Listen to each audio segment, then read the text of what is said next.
ఆయన రెక్కలు మనకు ఆరోగ్యాన్ని ఇస్తాయి.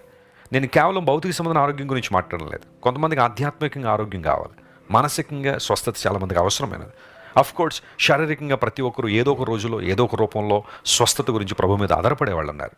నాకు చాలామంది డాక్టర్లు తెలుసు, డాక్టర్స్ అసోసియేషన్ కూడా మనకుంది. అందులో అందరూ చెప్పే మాట ఏంటో తెలుసా? మేము ట్రీట్మెంట్ చేస్తాం, కానీ హీలింగ్ మాత్రం దేవుని దగ్గర రావాల్సిందే. సృష్టికర్తని దేవుడు స్వస్థపరచాల్సిందే. డాక్టర్లుగా మేము మా ప్రయత్నాలన్నీ చేస్తున్నాము. We're doing our best to treat patients, but health and healing should come from the lord. దేవుని దగ్గర రావాల్సిందే.